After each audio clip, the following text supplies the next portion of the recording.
अगर हम student politics की बात करें तो दिल्ली यूनिवर्सिटी की राजनीति देश के सबसे अव्वल स्तरों में नापी जाती है। लेकिन एक आप कह सकते हैं सोच बनी हुई है कि अक्सर कुछ विशेष जाति को टिकट मिलता है, लेकिन इस बार ऐसा देखने को नहीं मिला। इस वक्त मेरे साथ मौजूद हैं दिल्ली यूनिवर्सिटी के वाइस प्रेसिडेंट भानु प्रताप सिंह। नमस्कार। नमस्कार। पहले तो आपको बहुत बहुत बधाई हो कि बहुत बहुत आपने इस धन्यवाद। बार इस इलेक्शन को काफ़ी अंतर से जीता। तो स्टूडेंट्स का आपको लेकर प्यार अभी भी बना हुआ है। तो मेरा आपसे पहला ये सवाल है कि एक साल के लिए आपका क्या विजन है एज अ वाइस प्रेसिडेंट। देखिए, एक प्रवासी छात्र हूँ जो दिल्ली विश्वविद्यालय में पिछले 7 वर्षों से संघर्ष कर रहा हूँ, पढ़ाई कर रहा हूँ। जब मुझ जैसे छात्र जो अलग राज्य से आके दिल्ली में पढ़ते हैं, उनको सबसे पहली समस्या होती है एक अकोमोडेशन की। सबसे पहले दिल्ली विश्वविद्यालय से जो हमारी मांग रही है वो सिर्फ यही रही है कि central hostel allocation system DU के अंदर होना चाहिए, न्यू हॉस्टल बिल्डिंग्स बननी चाहिए। मेरा आपसे दूसरा सवाल ये है कि आप वाइस प्रेसिडेंट हैं, तो आप पर और क्या क्या रिस्पॉन्सिबिलिटीज़ होती हैं एज अ वाइस प्रेसिडेंट। कुछ काम करने से पहले क्या आप लोगों को भी प्रेसिडेंट से सलाह लेनी पड़ती है, या अपने और भी कुछ लोगों से सलाह लेनी पड़ती है तभी आप उस काम को आगे बढ़ा पाते हैं। देखिए, ऐसा नहीं है। जो 4 डूसू बियरर्स हैं वो सभी स्टूडेंट्स रिप्रेजेंटेटिव हैं और वो सभी स्टूडेंट्स की बात करते हैं। जिसका जो मन है, जो छात्रत्व में है, वो करने के लिए बिल्कुल फ्री है। अच्छा, मैंने अक्सर देखा है दिल्ली यूनिवर्सिटी में इंफ्रास्ट्रक्चर की बहुत दिक्कतें रहती हैं। आपकी वीडियोस को भी मैंने बहुत फॉलो किया, मैंने आपको इंस्टाग्राम पर देखा, तो मैंने उसमें देखा कहीं पानी की दिक्कत है, कहीं कुछ इशू है। तो ऐसे में अगर किसी स्टूडेंट को ये दिक्कत हो रही है तो वो आप तक कैसे पहुंच सकता है? क्या आपका कोई पोर्टल है, क्या आपकी कोई टीम है, या वो डायरेक्ट आपके ऑफिस में आ सकता है? और अगर आपने उसकी शिकायत सुनी तो आप लोग उस पर क्या संज्ञान लेते हैं? देखिए, दिल्ली विश्वविद्यालय का कोई भी छात्र किसी भी समय 24/7 मुझे डायरेक्ट फ़ोन कर सकता है और फ़ोन करते हैं। हमारे ऑफिस भी किसी भी टाइम आ सकते हैं और स्टूडेंट्स अभी आते भी हैं। आप लोग देखेंगे कि हमारे डूसू ऑफिस में सबसे ज़्यादा स्टूडेंट्स बैठते हैं। कोई बाहरी पावर नहीं, मनी पावर नहीं, सिर्फ स्टूडेंट्स लेड डूसू वो चल रहा है। और किसी भी छात्र को जो भी समस्या होती है वो डायरेक्ट हमसे रीच करते हैं। उसका प्रॉपर रजिस्टर मेंटेन होता है और फिर वो सॉल्व होने के बाद हम उन्हें बताते हैं कि आपकी प्रॉब्लम सॉल्व हो गई। अब बहुत अच्छी तरीके से आपने इसका जवाब दिया। अच्छा, डीयू में मैंने ये भी देखा है कि बहुत लोग बहुत मेहनत करके इसमें एडमिशन लेते हैं। आपने देखा होगा कट ऑफ कितना हाई जाता है। तो ऐसे में बहुत, मान लीजिए कोई पढ़ने में बहुत अच्छा है लेकिन financially he is not so strong, वो इतना मजबूत नहीं है, और वो अपनी ये दरख्वास्त आप तक लेकर आता है, तो उस वक्त में क्या आप लोगों के पास कोई ऐसी पॉलिसी है जिससे आप उसकी मदद कर पाएँ? दिल्ली विश्वविद्यालय के अंदर आर्थिक स्तर के ऊपर रिलैक्सेशन दिया जाता है। अभी पिछले कुछ दिनों में एक श्यामलाल कॉलेज के छात्र थे, वो हमारे पास आए। उन्होंने पूरा बताया कि वो अपनी फीस भरने में असमर्थ है। तो हमने टीन स्टूडेंट्स वेलफेयर से आग्रह किया और उन्होंने उनकी मदद करी। कोई ऐसी डायरेक्ट पॉलिसी नहीं है, पर हाँ, दिल्ली विश्वविद्यालय प्रशासन से आग्रह करके ये हो जाता है। कुछ अपने अभियान चलते हैं जिनमें हम आम छात्रों की और जो ज़रूरतमंद छात्र हैं उनकी मदद करते हैं। अच्छा, सूत्रों के मुताबिक बताया ये भी जाता है कि इस बार जो प्रेसिडेंट का टिकट है वो यदि आपको दिया जाता तो वो सीट निकालने में आप कारगर होते। ये बहुत मैंने सुना जब आपका मैं इंटरव्यू ले रहा था, तो उससे पहले जो रिसर्च की, तो इसके पीछे आप कुछ थोड़ा हमें क्लैरिफाई कर सकते हैं हमारी ऑडियंस को और लोगों को, डीयू के बच्चों को? देखिए, मैं विद्यार्थी परिषद का कार्य करता हूँ और विद्यार्थी परिषद के लिए चुनाव सिर्फ एक कार्यक्रम है। हम लोग चुनाव लड़ते हैं चारों सीट पर जीतने के लिए। विद्यार्थी परिषद के जो प्रमुख कार्यकर्ता है, उनको लगा कि भानु प्रताप सिंह हमें उपाध्यक्ष की सीट पर जिता कर दर्ज कराएगा, तो वहाँ हम चुनाव लड़े। कोई समीकरण नहीं, कोई ऐसा कुछ नहीं होता है। हाँ, आम छात्रों की मांग रही थी और मुझसे नाराजगी भी रही कि आप अध्यक्ष नहीं लड़ रहे हैं, हम आपको अध्यक्ष देखना चाहते हैं। पर मैं दिल्ली विश्वविद्यालय के प्रत्येक छात्र को यह आश्वासन दिलाता हूँ कि मैं किसी भी पद पर हूँ, मैं उनकी मांग, उनके संघर्ष को, उनकी आवाज़ को और दुगनी जोर से उठाऊंगा। बिल्कुल। अच्छा, जैसे हमने देखा है कि विधायक निधि और सांसद निधि के द्वारा भी पैसा आता है, तो क्या आप लोगों के पास भी कुछ ऐसी एलोकेटेड मनी आती है जिससे आप स्टूडेंट का वेलफेयर कर सके, रेनोवेशन करा सके? और अगर आती है तो क्या उसका कुछ ब्यौरा होता है आप लोगों के पास कि आप दिखा सके कि उसको इतना हमने इस्तेमाल किया और इतना नहीं किया है? देखिए, हमें एक बजट अलॉट होता है, वो दिल्ली विश्वविद्यालय के थ्रू होता है। अपने जितने भी कॉलेज हैं, उनमें जो स्टूडेंट्स पढ़ते हैं दूसरे कॉलेज में, उनकी फीस में से वो बजट ऐसे करके वो अलॉट होता है। किसी भी विधायक सांसद से कोई ऐसे में नहीं, जैसे विधायक निधि और सांसद निधि मिलती है तो वो एक अलग पार्ट हो गया। तो वैसे ही छात्र राजनीति में क्या आप लोगों को भी ऐसा कुछ अलॉट होता है, चारों को अलग अलग, या पूरा एक सिर्फ चारों को एक उसमें दिया जाता है कि एक यही आपको हर साल इतना ही मिलेगा, या वाइस प्रेसिडेंट का इतना, प्रेसिडेंट का इतना, ऐसा कुछ है? नहीं, ऐसा कुछ नहीं है। जो 4 200 पोस्ट है, सबको एक बजट अलॉट होता है। उसमें से सब अपना अपना बताते हैं कि हम ये कार्य करने वाले हैं, हम स्टूडेंट्स इवेंट करने वाले हैं, ये कार्यक्रम दिल्ली विश्वविद्यालय में होने वाला है, ये हमारे स्टेशनरी का खर्चा है, वो सब हम दिल्ली विश्वविद्यालय को बताते हैं, फिर वो हमें। और इसका ब्यौरा कौन लेता है कि ये पैसा सही से अलॉट हो रहा है? इसमें सीएजी का कोई हाथ है या कोई अंदर की कमेटी ही बनाकर इसका ब्यौरा लेती है? ये दूसरे एडवाइज़र होते हैं, रजिस्ट्रार सर होते हैं, वो सब इस कमेटी को देखते हैं। अच्छा, जैसे कि ये होता है कि अगर पार्टी में अपनी 4 पोस्ट हैं, चारों में एवीपी आ गई, तो थोड़ा तालमेल एक बेहतर होता है। कोई भी काम करवाने जाते हैं तो दिक्कत नहीं होती। लेकिन इस बार जो पहली सीट है वो फंस गई है प्रेसिडेंट की।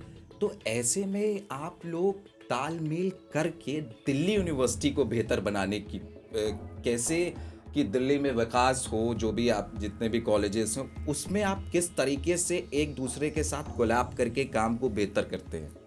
देखिए, हम जो 4 डूसू में हैं, हम चारों दिल्ली विश्वविद्यालय के छात्र हैं, और छात्र हितों में जो होगा वो हम चारों एक साथ मिलकर करेंगे।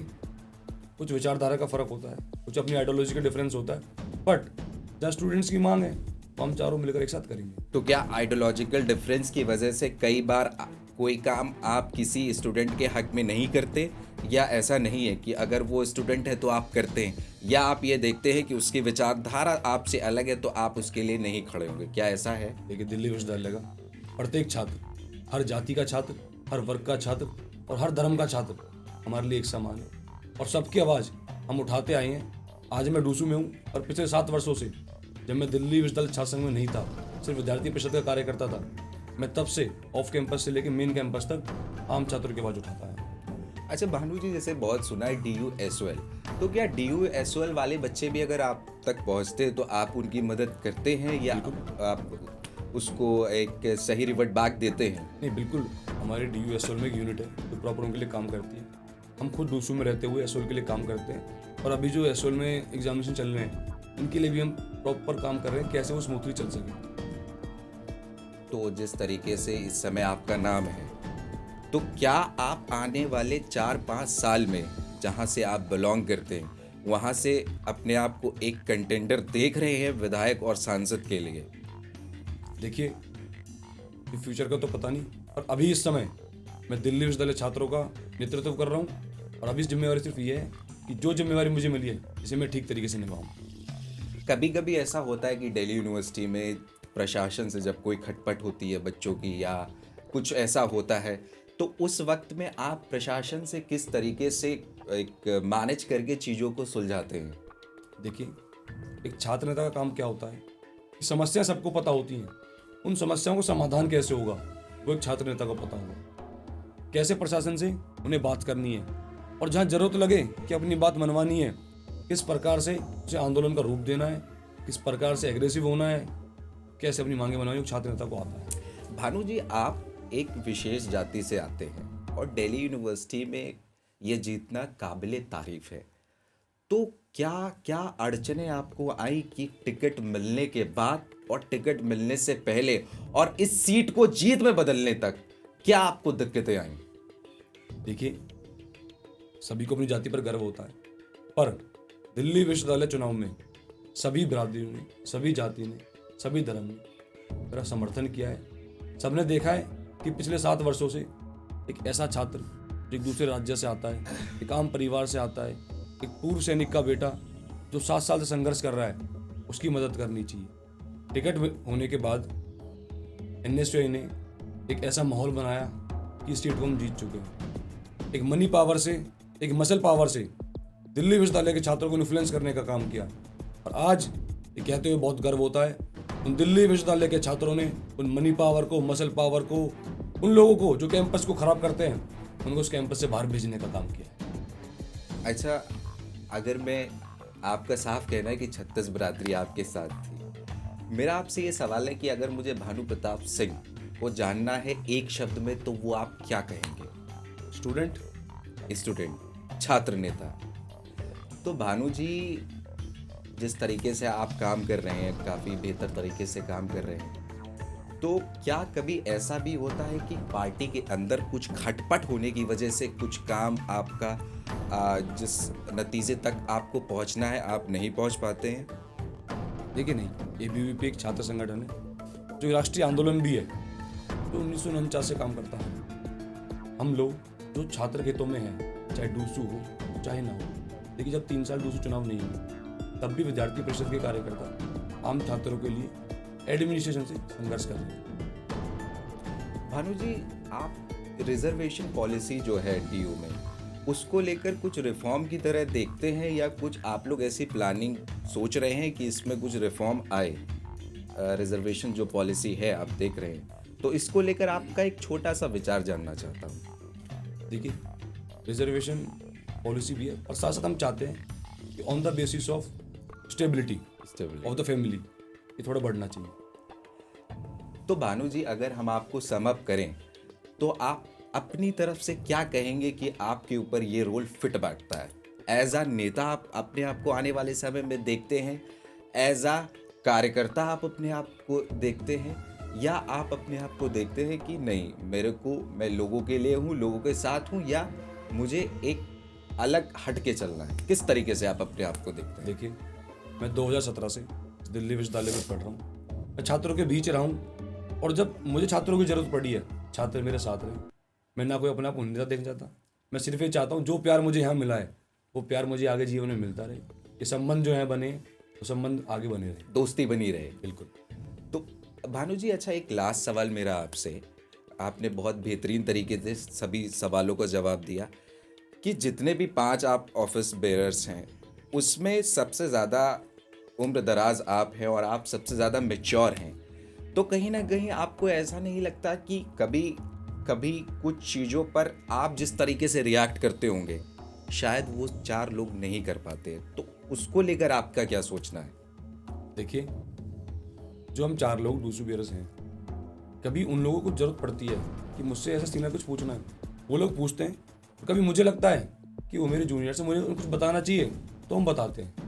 मतलब कभी आपको ऐसा नहीं लगता कि आपसे कोई छोटा है और वो आपसे ऊपर है, तो कोई स्वाभिमान की बात नहीं फंसती? नहीं, ऐसा कुछ नहीं है। वो सभी लोग रिस्पेक्ट करते हैं। उन्होंने देखा है कि मैं 7 साल से यूनिवर्सिटी में हूँ, उन्हें कुछ एक्सपीरियंस के नाते पूछना हो तो जरूर पूछते हैं। तो आने वाले समय में आप एक छात्र नेता की तरह ही ABVP को एक सर्विस देते रहेंगे और इस तरीके से ही काम करते रहेंगे? जी।